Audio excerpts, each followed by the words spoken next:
बीते दिनों social media पर एक मीम काफी वायरल हुआ था जिसमें लिखा था कि मालिक का असली चरित्र का पता उसके मोबाइल को होता है। बाकी मोबाइल में ऐसे ऐसे राज छिपे होते हैं जो सामने आ जाए तो मोबाइल के मालिक की जिंदगी खराब हो सकती है और उसकी जिंदगी में तूफान आ सकता है। तो आइए दोस्तों, आज हम एक्सप्लेन करने वाले हैं खेल खेल में मूवी को। और मैं आपको बता दूं, दुनिया में इस फिल्म के कुल 28 बार रीमेक बन चुके हैं और खेल खेल में इसका 29 बार रीमेक है। तो क्या बॉलीवुड वाले इस फिल्म को अच्छे से बना पाए हैं या फिर नहीं, आइए जानते हैं इस एक्सप्लेनेशन से। उससे पहले चैनल को सब्सक्राइब करके नोटिफिकेशन बेल को ऑल पर कर दीजिए ताकि मूवीज और वेब सीरीज का लेटेस्ट एक्सप्लेनेशन सबसे पहले आप तक पहुंच सके। तो फिल्म की कहानी की शुरुआत एक अमीर घराने की बिग फैट वेडिंग के माहौल से शुरू होती है, जहाँ 3 जोड़े और एक बैचलर दोस्त जो है वो इस पार्टी में शामिल होने वाला है। ये सभी लोग आपस में दोस्त हैं और सभी लोग वर्तिका की बहन की शादी में शामिल होने आ रहे हैं।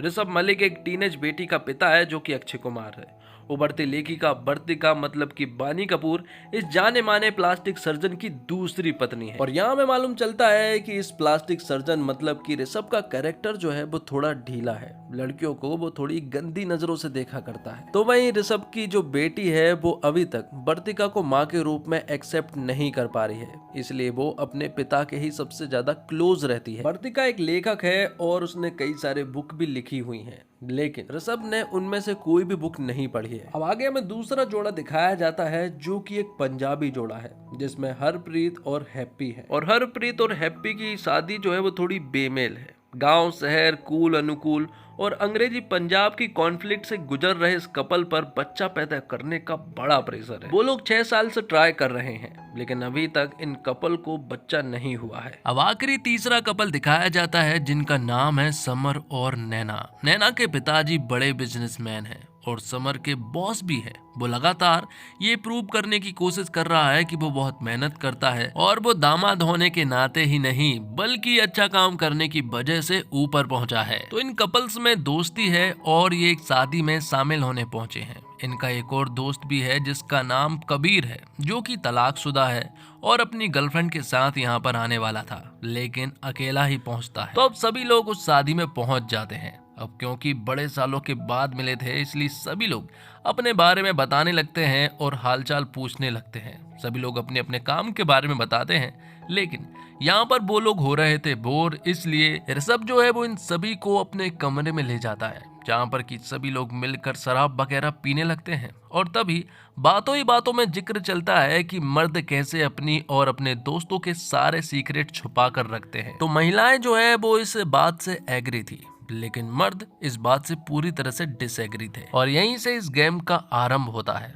और वर्तिका ने इस गेम को बनाया था कि रात भर के लिए सब अपने मोबाइल अनलॉक करके सामने रखेंगे और जो भी मैसेज कॉल आएंगे उन्हें वो पढ़ सकते हैं और कोई किसी का भी मैसेज पढ़ सकता है और सभी को वो बात बता भी सकते हैं। इस मोबाइल फोन को किसी को भी उठाने की इजाजत नहीं है और अगर कॉल फोन आते हैं तो उन्हें लाउड स्पीकर पर बात करनी है। इस गेम को सुनने के बाद लड़कियां तो पूरी तरह से एक्साइटेड थी लेकिन लड़कों के मन में थोड़ी सी झिझक थी, लेकिन वो मना भी नहीं कर सकते क्योंकि अगर वो मना करेंगे तो सबको यही लगेगा कि उनके मोबाइल में जरूर कुछ ना कुछ तो सीक्रेट है, इसलिए तो वो गेम नहीं खेलना चाह रहे हैं। इसलिए उन्हें गेम खेलना पड़ता है और सभी के मोबाइल फोन को टेबल पर रख दिया जाता है।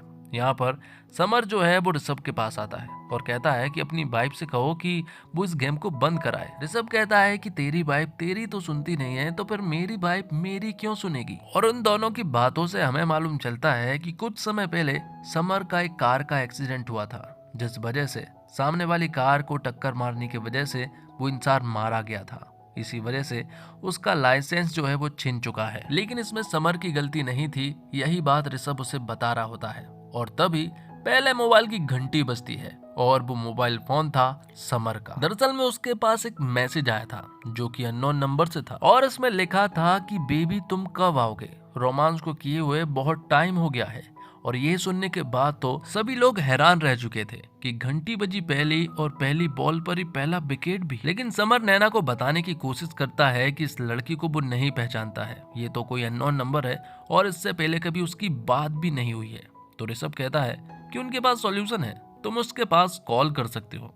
जब यहाँ पर समर उसके पास कॉल करता है तो कॉल एक लड़की उठाती है और मालूम चलता है वो लड़की इसी होटल की रिसेप्शनिस्ट है। और दरअसल में ये एक प्रैंक था जो कि ऋषभ ने लोगों के साथ किया था। दरअसल में ऋषभ ने उस लड़की के मोबाइल फोन से यहाँ पर समर के मोबाइल में मैसेज कर दिया था। तब ये सभी लोग खूब हंसते हैं। बाद में नैना के मोबाइल पर टाइगर श्रॉफ का कॉल आता है।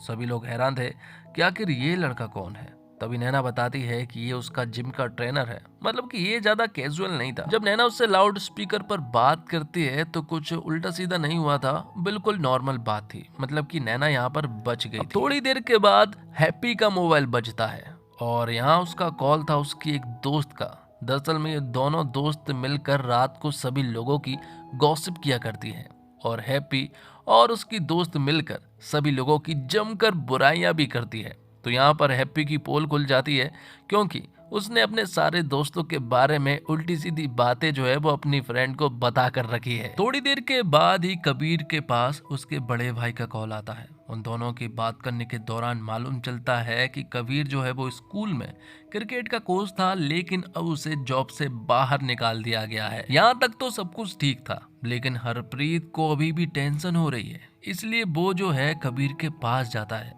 वो कहता है कि रात को मेरे पास एक गुड नाइट मैसेज आने वाला है और उसके साथ एक फोटो भी आने वाली है जो कि वैसी वाली रहेगी। ये बात सुनने के बाद कबीर कहता है तो फिर मैं क्या करूं। तब हरप्रीत जो है वो कबीर से कहता है कि हम दोनों के मोबाइल फोन जो है वो एकदम सेम है, अगर हम उन दोनों को बदल दें तो मेरे मैसेज जो है वो तुम्हारे पास चले जाएंगे और वो वाली फोटो भी। और क्योंकि तुम बैचलर हो इसलिए तुम्हारे ऊपर किसी को शक भी नहीं होगा, और अगर ये मैसेज पता चल गए कि मेरे हैं तो बहुत बड़ी प्रॉब्लम हो सकती है। इसलिए हरप्रीत जो है वो यहाँ पर कबीर से बिना पूछे ही मोबाइल फोन के एक्सचेंज कर देता है। और जब कोमल का मैसेज और वो गुड नाइट फोटो आती है और जब इस गुड नाइट मैसेज और फोटो को सभी लोग देखते हैं तो सभी लोग कबीर का मजाक बनाने लगते हैं। थोड़ी देर के बाद कबीर के पास एक और मैसेज आता है जिसमें मालूम चलता है कि कबीर जो है वो सट्टे में 35 लाख रुपए हार चुका है, जबकि ये सारे मैसेज जो है वो हरप्रीत के हैं क्योंकि उसने हाल ही में मोबाइल फोन को एक्सचेंज कर दिया है। आखिर में बारी आती है ऋषभ की। अभी तक तो वो बहुत मजे ले रहा था, लेकिन अब मालूम चला है कि हाल ही में जब ऋषभ मुंबई आया था तो उसने यहाँ पर एक स्कॉट को बुक किया था और उसके पास एक मेल आया है जिसमें वो लोग यहाँ पर ऋषभ से रिव्यू मांग रहे थे। ये बात जब ऋषभ को मालूम चली तो वो अपने डिफेंडिंग के सारे अस्त्र शस्त्र जो है वो निकाल लेता है और यहाँ पर वर्तिका को समझाने की कोशिश करता है, लेकिन वर्तिका तो समझ चुकी थी कि ऋषभ जो है वो झूठ बोल रहा है, जबकि उसने ठीक ठाक उसे समझा दिया था। जिसके बाद बारी थी हैप्पी की और मालूम चला है कि हैप्पी जो है वो किसी स्पर्म डोनर को ढूंढ रही है जो कि यहाँ पर हरप्रीत के बराबर का हो और उसी की तरह दिखता हो। और ये बात जब हरप्रीत को मालूम चल जाती है तो वो यहाँ पर हैप्पी को बहुत चिल्लाता है। वो कहता है कि आज तक किसी भी चीज की मैंने कमी नहीं होने दी, इसके बावजूद उसके साथ ऐसा हो रहा है। और उसने हैप्पी को बहुत ज्यादा उल्टा सीधा भी सुना दिया था। तब यहाँ पर हैप्पी बोलती है कि मुझे भी बहुत कुछ बोलना है और आज वो बोल कर रहेगी। दरअसल में उससे 6 महीने पहले जो है मालूम चल गया था कि उन दोनों में प्रॉब्लम जो है वो हरप्रीत में है। दरअसल में हरप्रीत का स्पर्म काउंट जो है वो लो है, इसी वजह से उन्हें बच्चे नहीं हो रहे हैं। कुछ समय बाद वर्तिका के पास एक मैसेज आता है जिसमें आंद्रेस नाम के व्यक्ति ने उसे मैसेज किया था जो कि बीच के पास है और वो वर्तिका को मिस कर रहा है।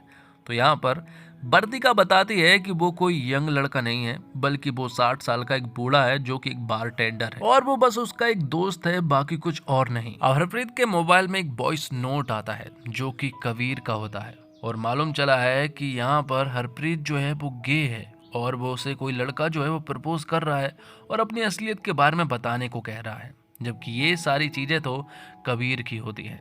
लेकिन यहाँ पर हैप्पी को तो ऐसा ही लगा कि हरप्रीत जो है वो गे है, इसलिए उन्हें बच्चे नहीं हो रहे हैं, इसलिए वो बहुत ज्यादा शराब पी लेती है। उसे बहुत ज्यादा दुख हुआ था। जबकि हमें मालूम चलता है कि गे हरप्रीत नहीं बल्कि कबीर है, क्योंकि उसने मोबाइल को एक्सचेंज कर दिया था। तो माहौल जो है वो पूरी तरह से खराब हो चुका था। इस माहौल को यहाँ पर कबीर जो है वो और भी ज्यादा खराब कर देता है। वो सभी को बता देता है कि हरप्रीत ने मेरा मोबाइल फोन जो है वो एक्सचेंज किया है और गे हरप्रीत नहीं बल्कि मैं हूँ। वो बताता है कि स्कूल वालों को मालूम चल गया था कि वो गे है, इसलिए उसे क्रिकेट के कोच के पद से हटा दिया गया। लेकिन यहाँ पर हरप्रीत के पास अभी भी प्रॉब्लम थी। अब क्योंकि कबीर के पास जो मैसेजेस आए थे वो कबीर के नहीं बल्कि हरप्रीत के थे, और गुड नाइट मैसेज और वो वाली फोटो भी हरप्रीत के लिए ही भेजी थी कोमल ने, जो कि उसकी एक्स गर्लफ्रेंड थी स्कूल के जमाने की। अब आगे बारी थी यहाँ पर समर की। समर के पास उसकी बॉस का कॉल आता है। दरअसल में समर के जो ससुर जी हैं, उसकी गर्लफ्रेंड जो है वो समर की बॉस है, और मालूम चलता है कि समर ने उसके लिए एक नेकलेस बनवाया है और उनके बीच अफेयर भी है। ये देखने के बाद तो नैना पूरी तरह से शॉक्ड रह जाती। तो यहाँ पर सबसे बड़ा सरप्राइज तो नैना को मिला था, क्योंकि वो अपने पति को बहुत अच्छा समझती थी, जबकि वो ऐसा नहीं है। तब नैना यहाँ पर समर को एक चांटा लगाती है। समर ऋषभ के पास आता है और ऋषभ को सब कुछ बताता है। समर ऋषभ को बताता है कि नैना और मेरी शादी होने से पहले मेरा अफेयर उस लड़की से था। वो काम में ठीक नहीं था और वो उसका प्रमोशन देने के लिए बस मेरे बदन का यूज करना चाहती थी। बाद में उसे नैना पसंद आ गई और शादी हो गई। इसके बाद भी वो मुझे ब्लैकमेल करती रही। कई बार सोचा कि मैं ये सारी बातें नैना को बता दूं, पर मैं नहीं बता सकता, क्योंकि अगर मैंने ये सारी बातें नैना को बताई तो वो फिर से डिप्रेशन में चली जाएगी। और मालूम चलता है कि जो कुछ समय पहले एक्सीडेंट हुआ था और जो इंसान मारा गया था, उसमें कार जो है वो नैना ही चला रही थी, और इन सब का इल्जाम जो है वो अपने ऊपर ले लिया था, क्योंकि वो नैना से तब भी बहुत प्यार करता था और अब भी। लेकिन ये बातें सुनने के बाद नैना जो है वो टेरेस पर चली जाती है और छत से कूदने के लिए पूरी तरह से रेडी थे। यहाँ पर कबीर और ऋषभ जो है वो दौड़ते हुए आते हैं। वहाँ समर भी टेरेस पर चढ़ चुका था और वो भी कूदने की बात कह रहा था। उसके पास कोई और आइडिया नहीं था अपने प्यार को साबित करने के लिए, इसलिए वो छत से कूद जाता है। ऋषभ और कबीर उसे बचाने के लिए जाते हैं और मालूम चलता है कि समर को कुछ भी नहीं हुआ है, क्योंकि वो मंडप के ऊपर गिरा था, इसलिए उसकी जान बच गई है। तभी यहाँ पर सभी को मालूम चलता है कि जिसकी शादी होने वाली है वरुण, वो शादी से पहले ही भाग गया है। तब अगली सुबह सभी लोग उसे ढूंढने के लिए निकलते हैं। मालूम चलता है कि शायद वो एयरपोर्ट में हो सकता है। तो वरुण जो है वो एयरपोर्ट पर ही था। ऋषभ उसे लेने के लिए जाता है, लेकिन सभी लोग कार में बैठे हुए थे और यहाँ पर वर्तिका को ऋषभ के बारे में एक बात मालूम चलती है। दरअसल में जब हाल ही में ऋषभ जो है मुंबई आया था तो स्कॉट जो है वो उसने बुक नहीं की थी, बल्कि वरुण ने की थी, जो कि बैचलर पार्टी देने के लिए उसे यहाँ पर बुलाया था। राधिका उसका मोबाइल फोन चेक करती है, इसलिए वो अपने मोबाइल फोन से उसे बुक नहीं करना चाहता था, इसलिए उसने यहाँ पर ऋषभ के मोबाइल फोन से बुक की। तो यहाँ पर ऋषभ को क्लीन चिट तो मिल जाती है, सब कुछ एकदम ठीक था। और फिल्म के आखिरी में ऋषभ के मोबाइल में कादम्बरी का मैसेज आता है और वो कहती है कि वो उसे याद कर रही है। कादम्बरी दरअसल में जब ऋषभ इंडिया आ रहा था तब उसे फ्लाइट में मिली थी और ऋषभ ने फ्लाइट में ही उसे पटाया भी था। तो दोस्तों, पिछले कुछ सालों में अक्षय कुमार और उनकी फिल्मों से लोगों को कुछ दिक्कतें हो रही थी, जैसे वो उम्र के हिसाब से किरदार नहीं निभा रहे, उनकी कॉमेडी का स्तर गड़बड़ है और उनकी फिल्मों के सोशल मैसेज गड़बड़ा रहे हैं। खेल खेल में अक्षय कुमार की तरफ से इन सभी शिकायतों को दूर करने की अच्छी कोशिश है, और अच्छी बात यह है कि इन शिकायतों को दूर करने के साथ साथ अक्षय की नई फिल्म इंटरटेनमेंट देने में भी कामयाब हुई है। डायरेक्टर मुदस्सर अजीज को भी क्रेडिट मिलना चाहिए कि उनकी कॉमेडी फिल्म में सेंसिटिविटी, सोशल मैसेज और बोकनेस का लेवल काफी अच्छा निकल कर आया है। ऊपर से एडल्ट बेटी का पिता बने अक्षय का किरदार इस बार काफी उम्र अनुसार भी है। अक्षय कुमार की एक ट्रेडमार्क नेचुरल कॉमिक टाइमिंग है जो जनता को बहुत पसंद आती है। वो अच्छी राइटिंग से आती थी जिसे प्रियदर्शन ने स्क्रीन पर खूब पेश किया, लेकिन एक वक्त के बाद डायरेक्टर्स अक्षय कुमार की इस नेचुरल टाइमिंग को क्रिएट करने की कोशिश करने लगे और फिल्में रूटीन बन गई। लेकिन खेल खेल में राइटिंग काफी इंटेलिजेंट है, जिसमें जोक्स और पंच मजेदार हैं, और इस फिल्म में कमाल एक्टर्स का भी है जो इस राइटिंग को असरदार और मजेदार तरीके से स्क्रीन पर डिलीवर करते हैं। कहानी के जरिए दिए गए मैसेज को लेक्चर की तरह डिलीवर नहीं किया गया है, बल्कि किरदार की सिचुएशन और उनकी बातचीत आपको अपील करती है। हालांकि फिल्म में अक्षय कुमार जैसा स्टार है तो अंत में एक मोनोलॉग तो होना ही था, लेकिन ये सीन भी भारी भरकम ना होकर लाइट है, मैसेज डिलीवर करने में कामयाब है। अक्षय कुमार एक लंबे वक्त बाद किसी फिल्म में बहुत सहज और अपने प्राइम फॉर्म में नजर आ रहे हैं। उनकी कॉमिक टाइमिंग का जादू जो गायब होता लग रहा था, वो खेल खेल के साथ फिर से स्क्रीन पर माहौल जमा रहा है। लेकिन इस फिल्म में उनके साथ ही एक्टर्स ने भी कॉमेडी का भार उठाया है। फिल्म में भले अक्षय कुमार का किरदार लीड हो, लेकिन सभी किरदारों को उनके हिस्से का टाइम और चमकने वाला मूवमेंट मिला है। इस मूवमेंट को भुनने में फरदीन खान और तापसी पन्नू ने कोई कमी नहीं छोड़ी। फिल्म में इन दोनों को जो कुछ करने को दिया गया, उन्होंने पूरी ईमानदारी के साथ एंजॉय करते हुए किया है। आदित्य सील और प्रज्ञा जायसवाल ने भी अपने हिस्से की कॉमेडी और सीरियस मोमेंट को अच्छे से निभाया है, और वानी कपूर ने थोड़ी सीरियस और राइटर के किरदार को सही पकड़ा है। और तमाम चीजों के बाद ऑकवर्ड सरदार का किरदार एमी विर्क ने अच्छा निभाया है। चित्रांगदा सिंह का फिल्म में एक मजेदार कैमियो है। अक्षय की ये फिल्म देखने के बाद समझ आता है कि इसका टाइटल कितना दिलचस्प है। फिल्म खेल खेल में 3 सीरियस मुद्दों को हंसी के साथ बड़े प्यार से ट्रीट करती है। अक्षय का किरदार जब अपनी बेटी को उसके बॉयफ्रेंड के साथ क्वालिटी टाइम बिताने को लेकर गाइड करता है, तो ये हर एडल्ट बच्चे को और उसके पेरेंट्स के लिए एक सीखने वाला सबक बन जाता है। कहानी में किरदार की सेक्सुअलिटी भी एक मैसेज का जरिया बनती है। जैसे मैच्योरिटी के साथ फिल्म इसे ट्रीट करती है, उसकी उम्मीद बॉलीवुड की मेन स्ट्रीम फिल्मों से कम ही रहती है। फिल्म में एक मिसअंडरस्टैंडिंग की वजह से पहले एक स्ट्रेट किरदार को गे समझ लिया जाता है, लेकिन जब असलियत का खुलासा होता है तो सब दंग रह जाते हैं, और वही दोस्तों को तो बता सकता था वाला राग शुरू हो जाता है। फिल्म इस जानकारी को पब्लिक करने की जरूरत पर सवाल करती है। एक बहुत जरूरी डायलॉग है कि तू आधे घंटे के लिए गे बना तो तेरी पूरी दुनिया पलट गई। ये सीन भी बहुत अच्छे से पेश किया गया। हालांकि फिल्म कुछ किरदारों और उनके बर्ताव को स्टीरियोटाइप करती है, जो कुछ जगह थोड़े ओवर द टॉप भी हो जाता है, मगर ये थिएटर में जनता का ध्यान बहुत ज्यादा नहीं तोड़ेंगे। गाने अच्छे हैं, लेकिन ना भी होते तो बहुत कुछ छूटता नहीं, बल्कि एक करारी टाइमिंग वाली फिल्म को गाने थोड़ा स्लो ही करते हैं। मेंटल हेल्थ से डील करने में भी फिल्म एक जगह थोड़ी चूकती है, मगर मुदस्सर अजीज ने काफी सीरियसली सब कुछ ट्रीट किया है, और ये पूरा ध्यान रखा है कि पूरी फिल्म में कोई भी 10 मिनट ऐसे नहीं जिसमें स्क्रीन पर कोई पंच ना गिरा हो या फिर कोई कॉमेडी नहीं हुई हो। खेल खेल में शुरू में ही एक के बाद एक नेचुरली ट्रीट किए गए बेहतरीन टाइमिंग कॉमेडी वाले पंचेस बहुत ही शानदार लगते हैं, जो कि फिल्म का माहौल बनाए रखते हैं। ये पिछले कई सालों में अक्षय की बेस्ट कॉमेडी फिल्म कही जा सकती है। तो इस फिल्म के खेल में मोबाइल वो चिराग बन जाता है जिससे अलग अलग किस्म के जिन बाहर निकल कर आने लगते हैं, और ये जिन अच्छी खासी शादियों की जन्नत को कुछ ही मिनट में कैसे दोजक में बदलने लगता है, ये देखना बहुत दिलचस्प होता है। 3 कपल्स और कबीर की कहानी के जरिए फिल्म एक तयशुदा सोशल पैटर्न के बीच लोगों के बदलते पर्सनल बर्ताव को दिलचस्प तरीके से एक्सप्लोर करती है।